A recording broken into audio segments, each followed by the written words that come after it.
Sejak beberapa bulan yang lalu, ada pertanyaan berdasarkan tulisan seseorang yang merasa telah membuktikan bahwa nasab habaib dari jalur Abdullah atau yang biasa disebut Ubaidillah bin Ahmad al-Muhajir terputus dari Rasulullah Shallallahu Alaihi Wasallam. Beneran gak sih? Diambil dari Risalah Ahlul Bait dan Nasab Ba'alawi yang dirilis oleh Rabithah Alawiyah. Bisa didownload di website Rabithah Alawiyah di www.rabithahalawiyah.org.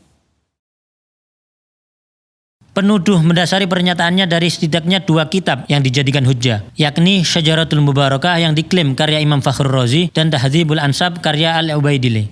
Dikatakan bahwa dalam kedua kitab tersebut tidak ada nama Ubaidillah bin Ahmad al-Muhajir, ayah dari Alawi yang wafat abad 4 Hijriah, datuknya para Alawiyin. Bahkan dikatakan bahwa kemungkinan nama Ubaidillah adalah fiktif yang diada-adakan. Wow, yuk bedah satu-satu. Syajaratul Mubarakah diklaim sebagai kitabnya Imam Fakhrur Razi, yang mana beliau adalah imam besar Ahlus Sunnah wal Jamaah berakidah Al-Asy'ari, juga panutan para habaib. Tapi janggalnya, kitab tersebut tidak pernah tercatat dalam sejarah sebagai kitab beliau. Kok bisa? Di dalam kitab-kitab ulama besar Ahlus Sunnah yang sangat mengenal Imam Fakhrur Razi secara detail, tidak ada yang menyebutkan kitab tersebut sebagai karya tulis beliau. Seperti Az-Zirikli dalam Al-Alam, Al-Hamawi dalam Mu'jam Udaba, dan Ibnu Khalikan dalam Wafiyatul A'yan. Tidak ada satupun yang menyebutkan kitab ini dalam karya Imam Fakhruddin Ar-Razi yang wafat pada tahun 606 Hijriah. Kitab ini baru ditemukan di tahun 1418 Hijriah seperti yang tertulis di halaman 13 kitab tersebut, yang artinya ditemukan tahun 1997 Masehi atau baru 26 tahun yang lalu. Luar biasa. Ternyata yang mengatakan kitab ini sebagai kitab Imam Fakhrur Razi, sebagaimana tertulis pada kitab tersebut di halaman 12-nya, bernama Al-Mar'ashi An-Najafi, yang menemukan kitab tersebut dan memerintahkan muridnya Mahdi Ar-Raja'i mentahqiq atau menulis kembali kitab ini. Kok bisa kitab tersebut tersembunyi dan baru muncul 812 tahun setelah wafatnya Imam Fakhrur Razi? Jika memang penuduh yakin, maka datangkanlah kepada kami satu bukti tertulis pada abad 7, 8, 9 atau bahkan 10 Hijriah dari ulama Ahlus Sunnah ternama yang menyebutkan ini adalah kitab Imam Ar-Razi. Dan bagaimana mungkin menisbatkan kitab yang baru ditemukan kemarin sore sebagai kitab abad ke-6? Penuduh cenderung selalu menghindar dari pertanyaan ini. Penuduh berdalih bahwa si penemu kitab dan pentahqiqnya pun pada halaman 11 mengakui bahwa beliau terkejut saat menemukan kitab ini. Dan gak perlu penuduh meminta Rabithah Alawiyah ngecek ke perpustakaan di Istanbul, karena Rabithah tidak dalam keraguan sedikit pun. Justru penuduh yang harus mendatangkan bukti dari abad awal. Apalagi banyak kejanggalan pada kitab tersebut, seperti banyaknya nama besar yang tidak tercatat, seperti Syekh Abdul Qadir Al-Jailani yang hidup sezaman dan sewilayah dengan Imam Ar-Razi. Justru tidak tercantum dalam kitab tersebut dan banyak nama lain. Bahkan pada halaman 92 disebutkan Imam Ar-Razi, sosok ulama besar Ahlus Sunnah, justru dikatakan meyakini Imam 12 Syiah dan mengatakan Imam Mahdi sudah lahir menunggu pembebasan. Jadi sangatlah wajar jika banyak pihak yang 1000% meragukan kitab tersebut sebagai tulisan Imam Fakhrur Razi. Uniknya lagi adalah baik Mahdi Ar-Raja'i selaku mentahqiq dan Mar'ashi An-Najafi selaku penemu sama-sama punya kitab nasab tulisan mereka sendiri yang mengakui nasab Ubaidillah bin Ahmad, bahkan menuliskan pengakuan ketersambungan ke Rasulullah SAW, suatu fakta yang tidak banyak dibahas. Oke, satu hujjah penuduh kita coret dulu. Lanjut hujjah kedua. Kitab Tahdzibul Ansab. Kitab ini karangan Syekh Ubaidili. Beliau adalah seorang ahli nasab yang mana dalam kitab tersebut Al-Ubaidili hanya menyebutkan di antara anak Ahmad bin Isa. Artinya beliau tidak berniat menyebutkan seluruhnya. Namun justru dalam catatan lain kita temukan perkataan Al-Ubaidili yang memang memiliki ribuan lembar catatan manuskrip yang dinukilkan oleh ahli nasab ternama Said Murtadha Az-Zabidi, yaitu Syekh Syaraf Ubaidili berkata, Syarif Ahmad bin Isa An-Nagib berhijrah dari Madinah ke Basra di 20 tahun kedua dari abad ke-4 Hijriah, yakni tahun 317 Hijriah. Beliau keluar bersama putranya Abdullah ke arah timur. Dengan demikian, Al-Ubaidili justru menjadi ahli nasab abad ke-5 yang turut mengakui adanya Abdullah bin Ahmad. Kami tidak mungkin menerima tuduhan sang penuduh bahwa ahli nasab sekelas Az-Zabidi berbohong dalam mengutip perkataan Al-Ubaidili tersebut. Sekarang 2 hujjah tersebut sudah kita bahas. Nah, sekarang gantian. 1. Mampukah penuduh mendatangkan bukti dari abad 7, 8, 9, 10, 11, 12 atau bahkan 13 bahwa ada ahli nasab yang mempertentangkan kebenaran nasab Alawiyin? Perlu diketahui bahwa tidak ada satupun ahli nasab terdahulu yang mengingkari nasab tersebut.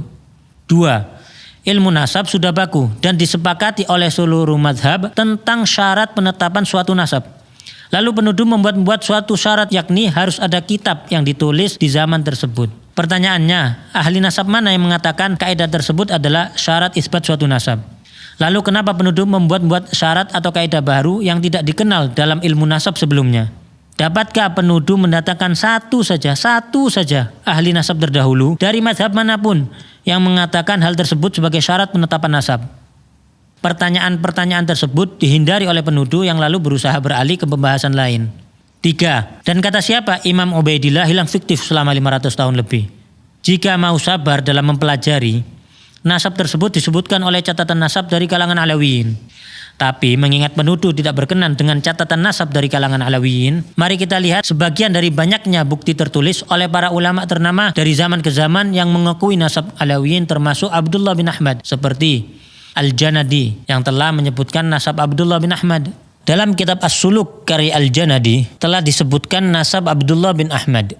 Lalu penuduh hendak mengecoh dengan mengatakan Abdullah yang di kitab dan Ubaidillah adalah orang yang berbeda. Oke, enggak apa-apa. Maka siapakah Abdullah yang dimaksudkan oleh penuduh?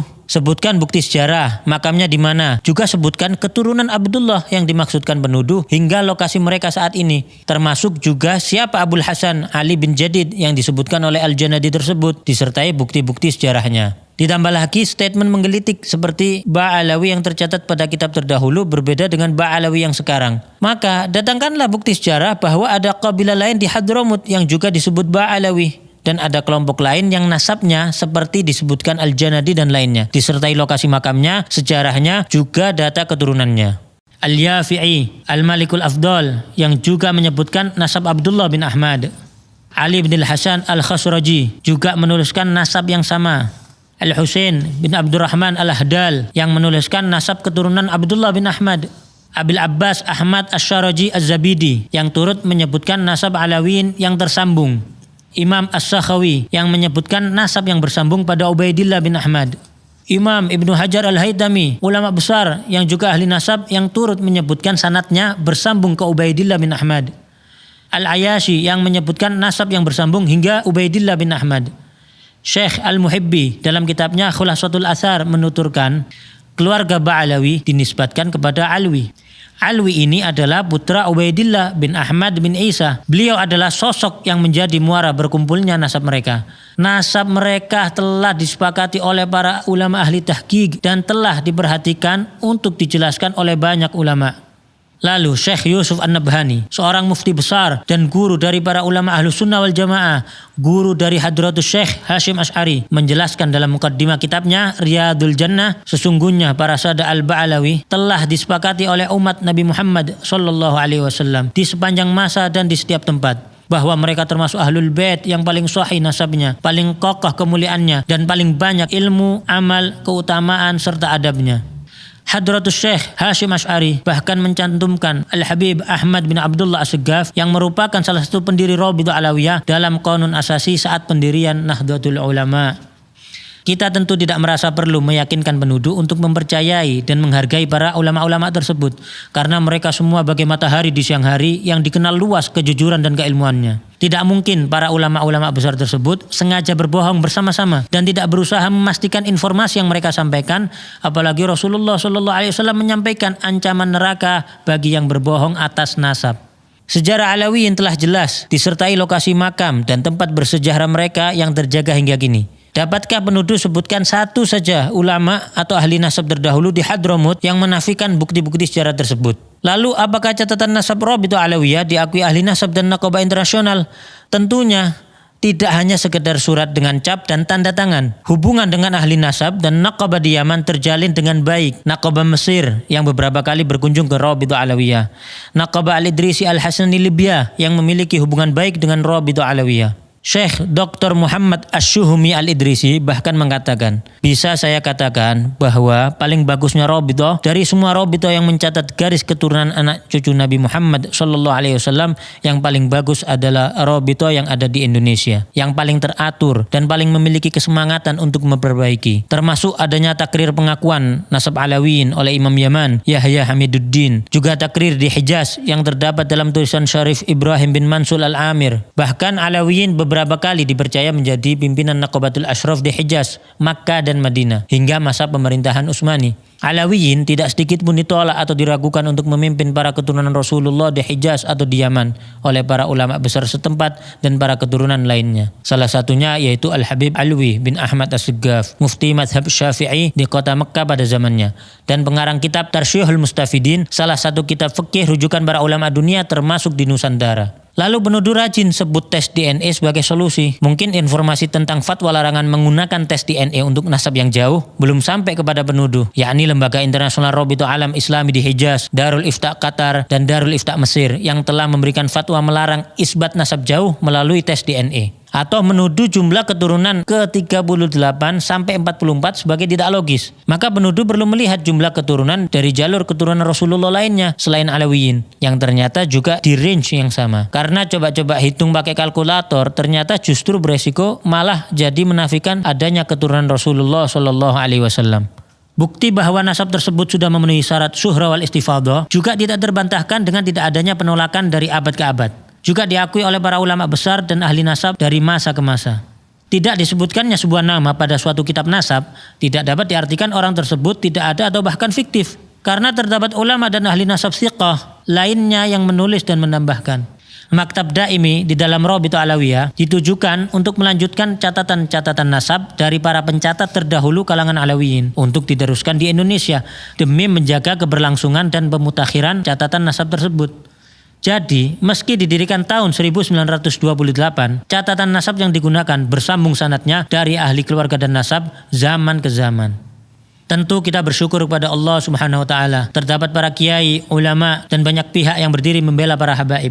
Jika ada beberapa oknum habaib yang belum mengikuti kemuliaan akhlak dan kesolehan datuk-datuknya, maka kami memohon doa antum semuanya agar Allah Subhanahu wa taala memudahkan langkah mereka menuju kebaikan.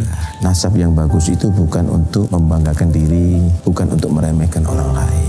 Nasab yang bagus itu adalah tuntutan bagi kamu. Kamu harus seperti datuk-datuk kamu yang baik, yang soleh. Dulu kakek-kakek kita itu dicintai masyarakat karena kontribusi sosialnya yang nyata di masyarakat.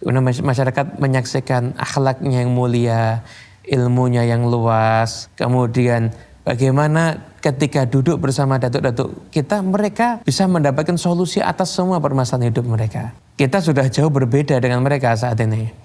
Bukan malah nasab itu dikapitalisasi, dijadikan kebanggaan karena tidak ada gunanya sama sekali. Anda tidak mendapatkan ini dari usaha Anda. Dan kepada para habaib yang telah berusaha melanjutkan estafet keilmuan, akhlak, juga kontribusi bermasyarakat sebagaimana datuk-datuknya, maka kami mohon doa agar mereka pun diberi kekuatan oleh Allah untuk dapat istiqamah. Rasulullah SAW bersabda, barang siapa mengaku-ngaku nasab atau keturunan yang dia sendiri tidak mengetahuinya, maka jadi kafirlah ia kepada Allah. Dan barang siapa mengingkari nasab walaupun samar nasab tersebut, maka kafirlah ia kepada Allah. Barang siapa yang mengaku ayah kepada selain ayahnya atau bersandar kepada yang bukan walinya, maka laknat Allah, juga para malaikat dan semua manusia menimpa mereka. Dan pada hari kiamat Allah tidak akan menerima dari mereka baik yang fardu maupun yang sunnah. Kita justru banyak melihat kalangan Alawiyin melahirkan banyak ulama, orang-orang soleh, wali-wali besar, dan banyak yang berakhir husnul khatimah dengan wafat setelah syahadat, dalam kondisi sholat, membaca Al-Quran, maupun ibadah lainnya. Jauh dari tuduhan kaum terlaknat atau pembohong. Namun kami peringatkan, janganlah kita mencaci para penuduh, menghina mereka, atau berlaku kasar pada mereka. Karena setiap manusia pasti berbuat kesalahan. Dan kesalahan tidak menjadikan pelakunya terhina selama ia memperbaiki kesalahannya serta bertaubat kepada Allah Subhanahu wa taala. Semoga Allah Subhanahu wa taala memberikan taufik dan hidayah bagi kita semua. Dan semoga umat ini dipenuhi rasa saling menghargai, menghormati, dan saling mencintai karena Allah Subhanahu wa taala. Gak perlu izin untuk share, download, re-upload video ini. Justru menjadi hujah bagi kamu yang telah berperan dalam menyebarkan hal ini kepada seluruh kalangan.